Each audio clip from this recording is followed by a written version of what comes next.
کہ خواہ ڈرائیں آپ ان کو ام یا لم نہیں تنذرہم خواہ نہ ڈرائیں ان کو. دیکھیں تنذر میں بھی وہی نظر آ گیا روٹ، اور ہم وہ،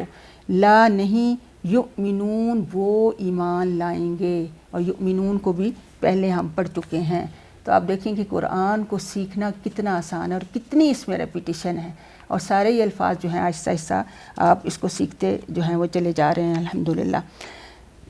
اب اس میں دیکھیں کہ یہاں پہ اللہ تعالیٰ نے جو بتایا کہ جنہوں نے کفر کیا، اس میں اس آیت کی اگر ہم حکمت اور بصیرت دیکھتے ہیں تو یہاں پہ اللہ تعالیٰ نبی صلی اللہ علیہ وسلم کو مخاطب کر کے کہہ رہے ہیں کہ جنہوں نے کفر کر لیا، جنہوں نے اپنے ایمان جیسی نعمت کو چھپا لیے، ڈھانپ لیے، اس پہ پردے ڈال دیے، آپ چاہے انہیں ڈرائیں یا نہ ڈرائیں وہ ایمان نہیں لائیں گے. اور یہ خبر جو ہے یہ فیصلے کی صورت نہیں ہے، بلکہ ان کے مسلسل انکار کی وجہ سے اور مخالفت کے نتیجے کا اظہار، اور یہاں پہ اللہ تعالیٰ نے برات کر دی ہے. یعنی اسلام تو یہ کہتے ہیں نا کہ ہر شخص کی فطرت سلیم ہوتی ہے، اگر وہ اس فطرت پر قائم رہتا ہے تو وہ قبول کر لیتا ہے، اور پھر اللہ تعالیٰ اس کو ہدایت بھی دے دیتا ہے. لیکن جو جان بوجھ کے جھٹلا رہا ہوتا ہے، پھر اللہ تعالیٰ اس سے قبول کرنے کی صلاحیت جو ہے وہ سلب ہو جاتی ہے. اور پھر یہ دیکھیں کہ اس میں ایک اور چیز بھی آتی ہے کہ کب انسان جو ہے اس طرح، یعنی اس میں دیکھیں نا کہ ایک ڈھٹائی والا رویہ جو ہے وہ نظر آ رہا ہے. اور یہ ڈھٹائی کب پیدا ہوتی ہے؟ جب ایک انسان کے اندر غرور آتا ہے، تکبر آتا ہے، جہالت اور نادانی جو ہیں یہ راہ حق سے قبول کرنے کے راستے میں جو ہے رکاوٹیں بنتی ہیں. شیطان نے یہی تو کچھ کیا تھا،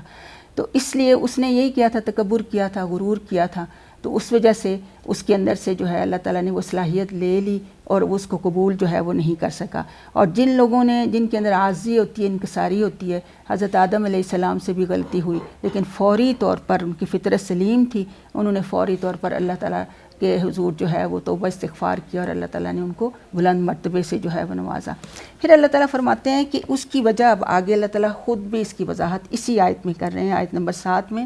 کہ ختم اللہ علی قلوبہم. ختمہ جو ہے اس کا ہم پہلے ترجمہ دیکھیں کہ ختم ہم کہتے ہیں نا، اردو میں بھی کہتے ہیں کہ ختم ہوگی کوئی چیز، ختم جب بند ہو جاتی ہے. تو ختمہ یختم ختمن، مہر لگا دینا.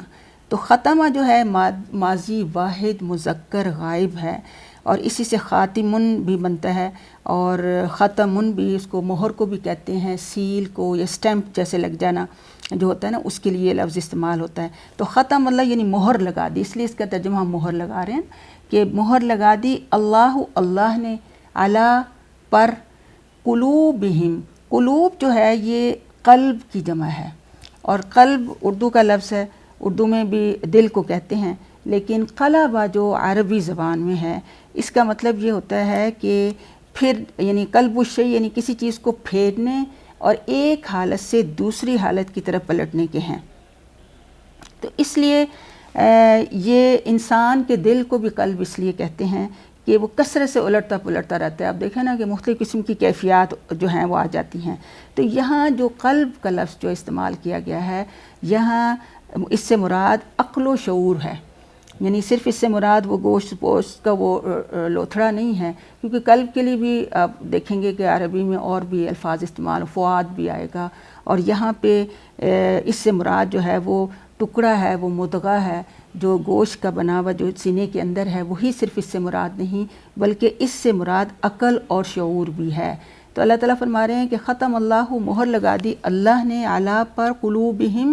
دلوں کے ان پر، یعنی ان کے دلوں پر، ان کے فکر و شعور پر اللہ نے کیا لگا دی ہے؟ مہر لگا دی ہے.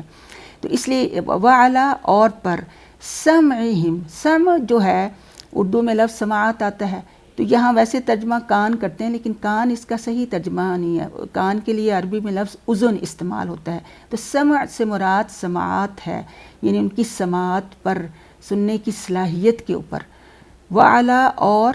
پر، ابصارہم، ابصار جو ہے یہ بصر کی جمع ہے، اور بصر بھی جو ہے ویسے تو اس کا ترجمہ نگاہ کیا جاتا ہے اور نظر کیا جاتا ہے، لیکن یہ اندر کی نگاہ کو کہتے ہیں. ابصارہم ان کی آنکھوں پر، ان کی یعنی اندر کی جو آنکھیں ان پر. غشاوتن، غشاوہ جو ہے اس کے ویسے تو پردہ اس کا ترجمہ ہے، لیکن اس کا روٹ ہے غشیہ، غین شین اور یا. غشیہ کا مطلب ہوتا ہے ڈھانپ لینا، اور ہم اردو میں بھی کہتے ہیں نا غشی پڑ گئی، تو غشی کیا ہوتا ہے؟ بے ہوشی ہوتی ہے تو کیا ہوتا ہے؟ انسان کے اوپر ایک پردہ سا آ جاتا ہے، اندھیرا سا چھا جاتا ہے، اسے کچھ نظر نہیں آتا۔ تو غشاوہ بھی اصل میں ایک معنوی پردہ ہے جو انسان کی بصیرت کے اوپر، یعنی جو دل کی جو نگاہیں ہوتی ہیں ان کے اوپر پڑا ہوا ہوتا ہے۔ اور لہم، لہم جو ہے یہ لی جو ہے فور کے لیے، ہم ان کے لیے، عذاب عظیم، عذاب کا جو روٹ ہے یہ عذب ہے،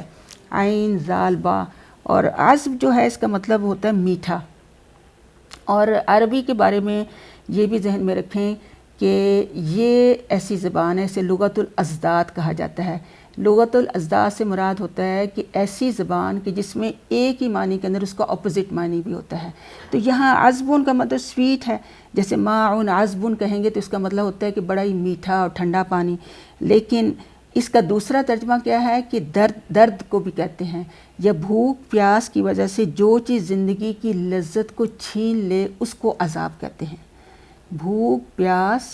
کی وجہ سے جو چیز انسان کی زندگی کی لذت کو چھین لے اس کو عذاب کہتے ہیں۔ تو اس لیے عذاب سے مراد ایسا رنج و الم جو زندگی کی راحتوں اور لذتوں سے دور لے جائے۔ تو یہاں پہ اللہ تعالیٰ فرما رہے ہیں کہ وَلَهُمْ، اور لیے ان کے عذاب عذاب عظیم، بہت بڑا عظیم، دیکھیں عظم سے ہے، عین ضا میم، اور ہڈی کو کہتے ہیں، بڑی ہڈی کے لیے بھی لفظ استعمال ہوتا ہے، اور یہیں سے عظمت کا تصور پیدا ہوتا ہے کہ اس میں ذہن میں آتا ہے کہ بہت بڑا جو ہے عذاب ہے۔ اب آپ دیکھیں کہ سبحان اللہ، اس آیت میں اللہ رب العالمین اب ہمیں ایک دوسرا رویہ جو ہے وہ سکھا رہے ہیں۔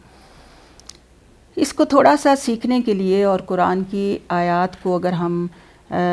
تھوڑا سا اس کا ربط اگر ہم پیچھے سے دیکھیں گے تو ہمیں قرآن کو سمجھنے میں بہت آسانی ملے گی۔ آپ دیکھیں کہ سورۃ البقرہ کا جو مرکزی مضمون ہے وہ امامت کی تبدیلی ہے، اور یہ ہم پڑھیں گے کہ کس طرح سے کہ امامت جو تھی پہلے بنی اسرائیل کے پاس تھی، اور اس کا سلسلہ حضرت عیسیٰ علیہ السلام تک جو ہے وہ رہا، اور اس کے بعد نبی صلی اللہ علیہ وسلم خاتم النبیین جو ہیں وہ بنو اسماعیل میں سے ہوئے، اور امامت جو ہے وہ پھر شفٹ ہوگی کدھر کہ جب بنی اسرائیل کی مسلسل نافرمانیوں کی وجہ سے اللہ رب العالمین نے انہیں امامت کے منصب سے معزول کر کر اس امامت کو بنی اسماعیل کی طرف جو ہے وہ شفٹ جو ہے وہ کر دیا۔ تو اس سورۃ البقرہ میں اس کا مرکزی مضمون کو ذہن میں رکھیں تو پھر ہم اس کو بہت اچھے طریقے سے سمجھ سکتے ہیں۔ تو اس میں جو شروع میں جو اللہ رب العالمین نے سورہ بقرہ کا جو پہلا جو تمہیدی حصہ ہے، اس میں اللہ تعالیٰ نے شروع میں 3 رویے جو ہیں ہمیں سکھائے ہیں، 3 گروہوں کا جو ہے وہ ذکر کیا ہے۔ پہلے ہم نے آیت نمبر 1 تا 5 میں پہلا گروہ مومنین کی ہم نے صفات پڑھی، اور ان متقین کی صفات جو قرآن سے ہدایت حاصل کر سکتے ہیں، اور وہ ایک بہترین اور خوبصورت رویہ ہے جو اللہ رب العالمین چاہتا ہے کہ ہم اختیار کریں۔ تو اس طریقے سے ہم نے قرآن کو پڑھا ہے۔ اب یہاں جو دوسرا رویہ جو ہم نے آیت نمبر 6 اور 7 میں سیکھا ہے، یہ دوسرا رویہ ہے، یہ کفریہ رویہ ہے، اور جو اللہ کو سخت ناپسند جو ہے رویہ ہے، یہ ان کا یہاں پہ اللہ تعالیٰ نے ذکر کیا ہے، اور اللہ تعالیٰ اسی وجہ سے فرما رہے ہیں کہ جو کفر کرتے ہیں۔ اب آپ دیکھیں کہ یہاں پہ یہ ہم نے صرف سیکھنا ہے کہ مہر جو کفر کرتے ہیں برابر ہے، چاہے آپ انہیں ڈرائیں چاہے نہ ڈرائیں، وہ ایمان نہیں لائیں گے۔ تو یہاں بظاہر ایک دم سے جو ہے یہ سمجھ آتی ہے کہ کیوں نہیں ایمان لائیں گے۔ ہم دیکھتے ہیں کہ عام کئی ایسے کافر ہیں کہ جو ایمان لے آتے ہیں اور مسلمان ہو جاتے ہیں، تو یہ کن کافروں کی بات ہو رہی ہے، اور یہ مہر کیسے کافروں کو لگ جاتی ہے؟ تو اس بارے میں دیکھیں کہ اللہ تعالیٰ مہر صرف ان کافروں کے دلوں پر لگاتے ہیں جو اللہ تعالیٰ کے ارشادات کو خوب اچھی طرح سے جان لینے کے بعد محض اپنی ہٹ درمی اور ضد کی وجہ سے ٹھکرا دیتے ہیں۔ اور پھر یہ دیکھیں کہ اس بات کو یہ کب انسان کے اوپر مہر لگتی ہے کہ اس کو سمجھیں کہ اللہ تعالیٰ نے انسان کو آنکھیں، کان اور دل صرف اس لیے نہیں دیے ہیں کہ وہ ان اعزاز سے صرف اتنا ہی کام لے جتنا کہ جیسے دوسرے حیوان لیتے ہیں، لیکن اللہ نے جب ان چیزوں کو ہم نے شعوری طور پر جب ہم استعمال کریں گے اور ان کو اس مقصد کے لیے استعمال کریں گے جس مقصد کے لیے اللہ تعالیٰ نے ان کو بنایا ہے، اور ان سے صحیح فائدہ اٹھائیں گے، تو اللہ تعالیٰ پھر ان کی صلاحیتوں کو اور زیادہ بڑھا دیں گے۔ اور آپ دیکھیں کہ جو لوگ اللہ کی آیات کو سن لیں یا اللہ کی آیات کو سننا پسند بھی نہ کریں اور اس کو ان کو سنتے ہی ان کے کانوں میں جو ہے گرانی پیدا ہونی شروع ہو جائے، تو پھر اللہ رب العالمین ایسے لوگوں کو ہدایت نہیں دیتا ہے۔ سیدنا اس کو ایک حدیث کے ذریعے بھی آپ سمجھیں کہ سیدنا ابو ہریرہ کہتے ہیں کہ نبی اکرم صلی اللہ علیہ وسلم فرمائے کہ بندہ جب کوئی گناہ کرتا ہے تو اس کے دل پر ایک سیاہ نقطہ پڑ جاتا ہے، پھر اگر وہ گناہ چھوڑ دے اور استغفار کرے اور توبہ کرے تو اس کا دل صاف کر دیا جاتا ہے، اگر وہ دوبارہ کرے تو نقطہ بڑھ جاتا ہے حتیٰ کہ دل پر چھا جاتا ہے، اور یہی وہ زنگ ہے جس کے متعلق اللہ تعالیٰ نے فرمایا کہ کلا بل ران علی قلوبہم ما کانوا یکسبون، کہ ان کے دلوں پر وہ زنگ لگا دیا گیا ہے بوجہ اس کے کہ جو وہ کمائی کرتے ہیں۔ تو اس لیے مہر ایسے لوگوں کے دلوں پر لگتی ہے جو جان بوجھ کر حق کو جھٹلائیں گے، اور وہ پھر کبھی بھی ہدایت کی طرف نہیں آئیں گے، اور اس کی زندہ مثال نبی صلی اللہ علیہ وسلم کے دور میں ابو جہل اور ابو لہب کی مثال ہے۔ اور اللہ تعالیٰ ہمیں ایسے کفریہ رویے سے جو بچائے، ضد اور تعصب اور ہٹ درمی سے بچائے، اور قرآن کو درست طریقے سے قبول کرنے کی توفیق عطا فرمائے۔ وما علینا الا البلاغ المبین۔